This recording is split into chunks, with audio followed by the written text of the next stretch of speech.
Hi, Ken. It's Jay with the Buffalo News. If you could just, can you give me your assessment of your offensive line play yesterday? Josh wasn't sacked, and I think hit maybe just one time in the game. Yeah, I thought they did a great job. I mean, that's a extremely talented defensive front that we played, and I thought those guys up front did a great job. And I think when you have a game like that, a lot of credit to offensive line, but I think there was obviously Josh making decisive decisions, receivers getting open, quickly and on time. When we did chip and do some different things, I thought guys were effective doing that. So I thought it was all in all a great group effort by the whole offense, but I thought the offensive line really stepped up to the challenge there because there were a lot of one-on-one blocks that they had to win as well. So great job by those guys, and they continued to get better and better each week as they gel together. On the flip side, that maybe something didn't go quite as well. First downs in the first half. And you had a big touchdown to Gabe, but outside of that, there were a lot of times where you were either minimal gains, sometimes loss of yardage, no gains. You put yourself in a lot of second and longs, which then can, sometimes lead to third and longs. When you go back and look at your first down performance, particularly in the first half yesterday, was there anything that you can kind of point to as to maybe what went wrong? And in general, is that an area that you feel like first down efficiency needs to improve? Yeah, I thought, that's something that we definitely kind of go back and look at and make sure we're putting ourselves in the right positions to, stay in situations that are advantageous for us and keep a defense off balance because it keeps us as a two-dimensional offense and they can't pin their ears back. So obviously that first down production and second down production is important to, like to your point, either skip for third down or stay into third and more manageable situations. So I think the big thing when you look back at it is just everybody kind of making sure we're calm and in the moment early in the game.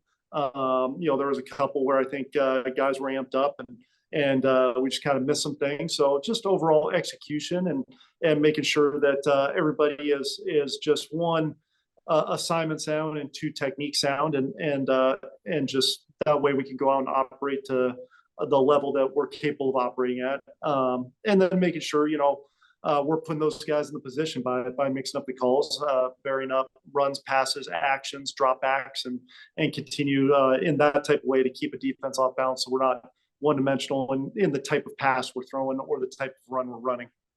Okay. Thanks, Ken. Mm-hmm. Coach Dorsey, Mookie Hawkins, World Sports 1080. Great win yesterday, Coach. Thank you. Now, hey, in the past couple of games, there's been some great balance. Yesterday, 218 in the air, 168 on the ground, and very efficient on third down. Could I talk about that good mix of good balance and being efficient on third down yesterday? Yeah, I think, we're in a situation where, when you're in a game like that and playing a front like that, obviously the balance keeps them off balance and being able to run the ball. And we just got to make sure we're doing that effectively. And whether we're running it or throwing it, we got to make sure, we're doing it effectively to stay out of those third and longer type situations. And I thought when we settled down, we did a great job of that. I thought early in the game, our third down execution really helped us a lot to generate, us being able to move the ball and create some points for us. Because we weren't as effective on first, second down in those scenarios. So, I think that balance has been good for us, and we'll continue to strive for that. And obviously, when you're up late in the game, you're gonna have that ability to run the ball, and you take a lot of pride in that to be able to run the game out in a late game type scenario. Absolutely, Coach. And, he had some great balance. He was very efficient on third down. One of the reasons being you're able to find Stefon Diggs a lot in those big play situations. Care to talk about, just being more creative and getting the ball in his hands on those efficient third downs? Well, I think, when you go through the week, you try to put guys in position and move guys around so they're not always in the same spots doing the same thing. So I think when we're at our best, we're calling the play that we feel like is the right play in that scenario and not trying to force a ball to a certain guy and trusting trust in the read, trust the progression to work through it, and the ball will find the open guy. So I think that's the big thing for us is do the work during the week, and then that frees us up on game day to just go out, call it, trust that the progression and where that takes us is going to take us to the open guy. And in that case, yesterday a lot it was Steph in those scenarios, and a couple of weeks ago it was Gabe a little bit more. And so I think each week can be a little bit different based off of where the ball takes you a little bit. Absolutely, coach. And one more, if I may. You're playing Miami this week. Last time you played those guys, you put together a beautiful 6-minute drive to close that game out. I know it's still early in the season, but what have you saw differently in the past couple of weeks out of this Miami defense that's different from the last time you played them in the playoffs? I think right now they're playing sound football. I think they're obviously got a lot of talent on the defensive side of the ball, up front and secondary wise, and in that whole unit. So I think right now they're playing extremely sound football. They're forcing offensive staff to execute at a high level based off of what they're doing. They're creating problems for the quarterback with some of their disguise and the different things they do there. So it's a tough group that just really forces you to have to be on top of things to execute in both the run and pass game, because they're physical, they play fast, and they play sound in terms of what they're doing. Thank you for your time, coach. Good luck this week. All right. Thank you. Hey, Ken, Ryan O'Halloran from the Buffalo News. A little bit of follow-up off that question. Your first time facing Vic Fangio. His teams are hiring from his tree around the league. Why do you think that is? Well, I think it's the big thing is because it's definitely a sound scheme. It's when it's guys have been using it, I think it creates problems for an offense in terms of just you have to be at a high level of execution and when you're facing it because of the different things that they do. And I think it's a defense that just forces you to have to go out and be on top of your progressions, on top of your assignments in the run game. And it's something that you just got to continually fight that battle of not getting complacent. Got to be disciplined in how you play and how you execute. So I think it's a tough defense to face. You got to really make a concerted effort to play smart, not conservative. And when there's shots downfield, you've got to be able to execute those. And then when they're not, you got to be able to work your progression and find guys in space. And then last one for me, Josh was under center a lot in the Las Vegas game and then some yesterday. How much does that open up your playbook, both run game and bootleg play action when he is under center, and how's he been doing in that? I think he's been really effective in it. I think it adds a great dimension to our offense to be able to mix things up there and change the launch point for Josh and give the defense different looks. So I think that's something that we continue to expand and continue to grow with, and it's something that our guys have been able to execute extremely well. Whether it's receivers, receivers creating opportunities for Josh, whether it's Josh's decision or whether it's those guys up front and their execution in terms of whether it's pass protection or run blocking. Thanks, Ken. Mm-hmm. Okay, Ken. I had about a similar question to Ryan's. You hit a couple big play action pass plays. Just kind of what you did that last year too, obviously. Just kind of what do you think that ties in a little bit to your use of more varied personnel and bigger personnel, and how important is that to incorporate the play action game into the offense?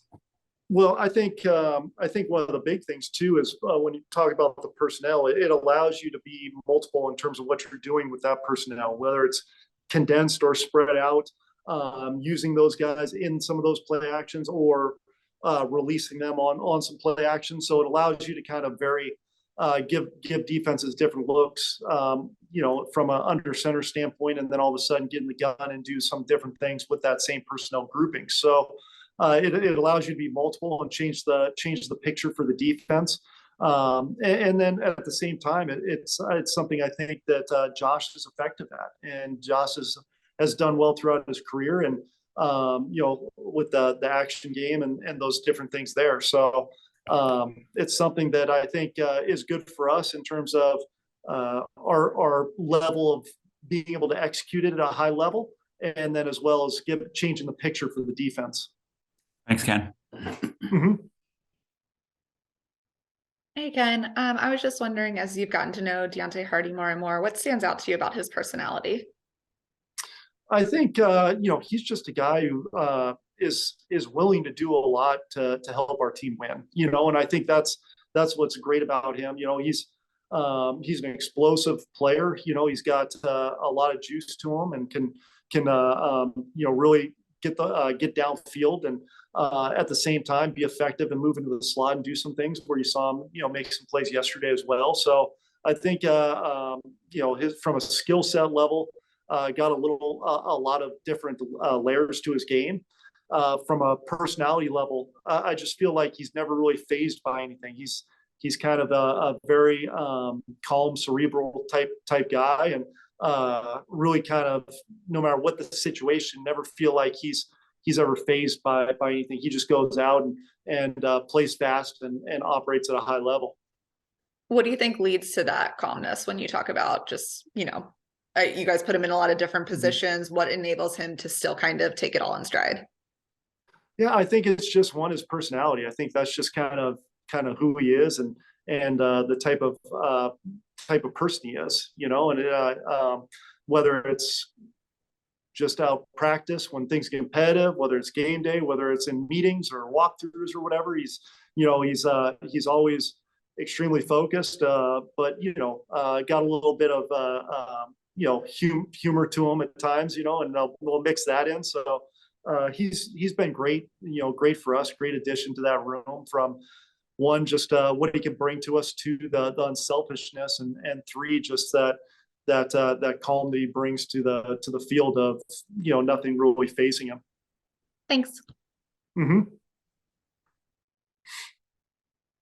Hey, Ken, AJ Feldman here in Rochester. A week after a lot of different players got involved in the passing game on offense, outside of the touchdown to Gabe Davis, it was really just Steph producing in the passing game. Was there anything that Washington was doing you thought to kind of dictate that? And what do you need to do to kind of get more guys, more prominently involved on offense? Yeah, I think, one thing is, when you look at it, I think multiple guys had multiple catches, and we were able to get a lot of different guys involved that way. I think Steph obviously had a lot of targets, and again, that just kind of stems from, just going out and Josh, working his progressions and making the reads, and the ball was finding Steph this past game, and like I said, I think when you look at the Raiders game, the ball found Gabe a little bit more in that game. And so I think that's just the way, when you're calling it,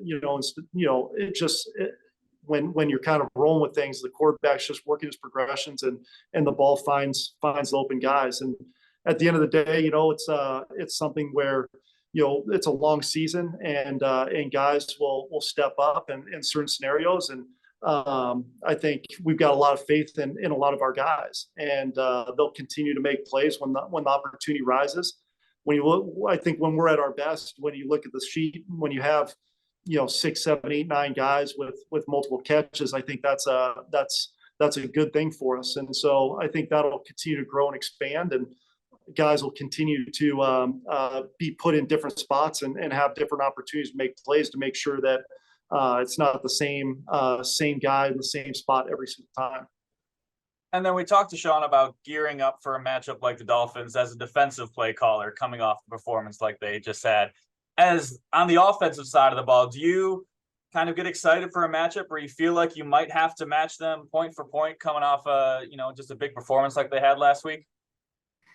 I think at the end of the day, it's our focus is on this week. It's all about, hey, this is the next team we're facing, and that's kind of our focus. We don't want to really kind of look back or look ahead. We want to focus on the now, be in the now, and I think obviously it's a division game against a really good team, and their defense poses a lot of issues. So we got to be on top of our game to go out and execute. And for offensive football wise, I think it's as simple as that. I think each week there's challenges you got to face, and this week is no different. This is a extremely talented defense that we've got to be on top of our game against. All right. Thanks for your time, Ken. Appreciate it. Mm-hmm. That's all the questions for today. Thanks, Ken. All right. Thank you.